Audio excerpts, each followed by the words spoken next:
नमस्कार बच्चों। आज हम कक्षा 9 में कृतिका पाठ्य पुस्तक का पाठ 3 माटी वाली के प्रश्नोत्तर करेंगे, जिसको विद्यासागर नौटियाल जी ने लिखा है। तो सबसे पहले हम पाठ का परिचय प्राप्त कर लेते हैं। प्रस्तुत कहानी में विस्थापितों की समस्या को एक माटी वाली के माध्यम से प्रभावशाली ढंग से प्रकट किया गया है। गरीब और श्रमिक वर्ग के लोगों की समस्या को लेखक ने बहुत ही मार्मिक ढंग से इस पाठ में प्रस्तुत किया है। तो चलिए करते हैं प्रश्नोत्तर। पहला प्रश्न है, शहर वाली शहरवासी सिर्फ माटी वाली को नहीं उसके कंटर को भी अच्छी तरह से पहचानते थे। आपकी समझ से वे कौन से कारण रहे होंगे जिनके रहते माटी वाली को सब पहचानते थे। देखिए, शहरवासी माटी वाली को व उसके कंटर को भी अच्छी तरह पहचानते थे। हमारी समझ से इसके निम्नलिखित कारण रहे होंगे। नंबर 1, टिहरी शहर में केवल वही अकेली माटी वाली थी, उसका कोई प्रतिद्वंदी नहीं था। यानी कि वही अकेली देती थी माटी सबको, कोई दूसरा देने वाला नहीं था। नंबर 2 है, कनस्तर में भरकर ही वह शहर में माटा खान से मिट्टी लाती थी। देखिए, उसके पास एक कनस्तर था, हमेशा वो उसी में मिट्टी भर करके लाती थी, इसलिए लोग बाग उसके कनस्तर को भी अच्छी तरह से पहचानते थे। नंबर 3, वह एक अनुभवी व मिलनसार महिला थी। देखिए, क्योंकि उसकी एज भी बहुत हो चुकी थी और एक हंसमुख महिला थी वो, इसलिए भी लोग बाग उसे जानते थे। नंबर 4, माटी वाली की लाल मिट्टी की हर घर में आवश्यकता थी, क्योंकि उसकी मिट्टी से घरों व चूल्हे चौकों को लीपा जाता था, इसलिए भी उसे सब जानते थे। और वह कई वर्षों से शहर में माटी दे रही थी, इसलिए भी लोग बाग उसे जानते थे। नंबर 2 है, माटी वाली के पास अपने अच्छे या बुरे भाग्य के बारे में ज्यादा सोचने का समय क्यों नहीं था। देखिए, माटी वाली निम्न स्तर का जीवन जीने वाली एक बूढ़ी स्त्री थी। निम्न स्तर मतलब गरीब। उसके भाग्य में तो सुबह से शाम तक बस काम ही काम लिखा था। सुबह उठकर माटा कहन जाना और दिन भर उस मिट्टी को बेचना, इसी में उसका सारा समय निकल जाता था। वह तो अपने तथा अपने बूढ़े पति के लिए रोटियों का हिसाब लगाने में ही लगी रहती थी। ऐसे में अपने अच्छे व बुरे भाग्य के बारे में सोचने का समय ही नहीं था उसके बाद। देखिए, समझ में आया आपको कि माटी वाली के पास में कोई जमीन जायदाद या बड़ा या छोटा कोई मकान तो था नहीं, वो तो बस एक झोपड़ी में रहती थी और सुबह से शाम तक मिट्टी को खोद कर लाती थी और उसी को बेचती थी, उसी से अपने भाग्य का निस्तारण करती थी, अपने बूढ़े पति का पेट भरती थी। तो इसलिए उसके पास में ज्यादा कुछ सोचने का समय ही नहीं था। अगला प्रश्न है, भूख मीठी कि भोजन मीठा से क्या अभिप्राय है। भूख मीठी कि भोजन मीठा, मीठा से यह अभिप्राय है कि भूख लगने पर रूखा सूखा भोजन भी स्वादिष्ट लगता है और पेट भरा होने पर स्वादिष्ट भोजन भी अच्छा नहीं लगता। स्वाद भोजन में नहीं बल्कि मनुष्य को लगने वाली भूख में होता है। भूख और पेट का बहुत ही भूख और भोजन का आपस में बहुत गहरा संबंध है। अगर हमें तेज भूख लगी होती है तो सामने कैसा ही भोजन क्यों ना आ जाए, हमें वो भी बहुत स्वादिष्ट लगता है। और अगर हमारा पेट भरा होता है तो सामने कितने ही पकवान रख दो, कितनी ही मिठाइयाँ रख दो, वो भी हमें अच्छे नहीं लगते। तो इसलिए कहा गया है अब कि भूख मीठी कि भोजन मीठा। अगला प्रश्न है, पुरखों की गाढ़ी कमाई में से हासिल की गई चीजों को हराम के भाव बेचने का मेरा दिल गवाही नहीं देता। मालकिन के इस कथन के आलोक में विरासत के बारे में अपने विचार व्यक्त कीजिए। देखिए, विरासत क्या होता है, जो हमें पूर्वजों से मिलती है, जो हमारी कमाई नहीं होती बल्कि पूर्वजों से हमें मिलती है। कि मालकिन के इस कथन के आलोक में उसका पूर्वजों की संपत्ति के प्रति लगाव वे आदर भाव झलकता है। मालकिन ने कही थी ना ये लाइन कि पुरखों की गाढ़ी कमाई को से हासिल की गई चीजों को हराम के भाव बेचने का मेरा दिल गवाही नहीं देता।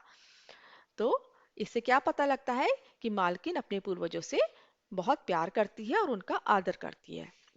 वो कहती है कि हमारे पुरखों ने अनेक संघर्षों के बाद इन चीजों को जुटाया होगा, हमें इन्हें कौड़ियों के दाम बेचने का कोई अधिकार नहीं है। हमें इसके पीछे छिपी भावना और मेहनत को समझना चाहिए। पूर्वजों से मिली विरासत आने वाली पीढ़ी के लिए भी प्रेरणा स्रोत होती है, इसलिए भी हमें उसकी रक्षा करनी चाहिए। अगला प्रश्न है, माटी वाली का रोटियों का इस तरह हिसाब लगाना उसकी किस मजबूरी को प्रकट करता है? कि माटी वाली जब शहर से वापस आ रही थी माटी बेच करके, तो रास्ते में वो हिसाब लगाती हुई चली आ रही थी कि वह आज अपने बूढ़े पति को कितनी रोटियां खिलाएगी और कैसे खिलाएगी। तो उस तरह से रोटियों का हिसाब लगाना उसकी किस मजबूरी को प्रकट करता है? माटी वाली का रोटियों का इस तरह हिसाब लगाना उसकी गरीबी, मजबूरी और चिंता को प्रकट करता है। दिन भर कड़ी मेहनत के बाद वह इतना भी नहीं कमा पाती कि चैन से बैठकर वे अपने बूढ़े पति का पेट भर सके। इसलिए वह रोटियों का हिसाब लगाती है कि कितनी रोटी वह खाएगी और कितने अपने पति को खिलाएगी। अगला प्रश्न है, आज माटी वाली बूढ़े को कोरी रोटियां नहीं देगी। इस कथन के आधार पर माटी वाली के हृदय के भावों को अपने शब्दों में लिखिए। देखिए, माटी वाली जब शहर से माटी बेचकर वापस आती है, तो वह रास्ते से कुछ प्याज खरीद कर लाती है और वह प्याज की सब्जी बना करके अपने पति को खिलाना चाहती थी आज रोटियों के साथ। तो इससे उसके क्या भाव प्रकट हो रहे हैं? वही पूछा गया है कि माटी वाली का पति बीमार और बूढ़ा है, वह काम नहीं कर सकता। माटी वाली मिट्टी बेचकर जो भी कमाती थी, उसी से अपने पति का वह अपना पेट पालती थी। माटी वाली का अपने पति के लिए रोटियां बचाकर ले जाना व उसे साग के साथ खिलाना उसका अपने पति के प्रति अत्यधिक प्रेम, निष्ठा, जिम्मेदारी, समर्पण व कर्तव्य निष्ठा के भावों को प्रकट करता है। कि माटी वाली अपने पति से बहुत प्रेम करती थी और एक पतिव्रता स्त्री थी। वह उसके वह उसे हमेशा सुख में देखना चाहती थी। इसलिए वह जब उसे ज्यादा पैसा मिलता है और ज्यादा रोटियां मिल जाती हैं उसे, तो वह सोचती है कि आज वह कोरी रोटी नहीं खिलाएगी बल्कि कुछ प्याज तलकर अपने बूढ़े के सामने परोस देगी। अगला प्रश्न है, गरीब आदमी का शमशान नहीं उजड़ना चाहिए। इस कथन का आशय स्पष्ट कीजिए। कि गरीब आदमी का शमशान नहीं उजड़ना चाहिए, इस कथन का आशय यह है कि बाढ़ जैसी आपदाओं से गरीब की झोपड़ी नष्ट नहीं होनी चाहिए, क्योंकि उनकी झोपड़ी तो पहले से ही शमशान की तरह होती है, जहां वह रोजाना मर मर कर जीते हैं। झोपड़ी के उजड़ जाने पर वह कहाँ रहेंगे? मरने के बाद उन्हें कहाँ जगह मिलेगी? इसलिए कहा गया है कि गरीब आदमी का शमशान भी नहीं उजड़ना चाहिए।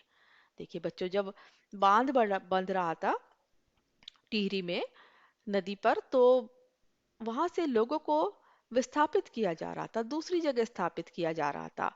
और इस बूढ़ी स्त्री के पास तो ना अपनी जमीन थी, ना कोई घर था, उसकी तो बस एक छोटी सी झोपड़ी थी और उसे वहां से भी हटाने के लिए कह रहे थे।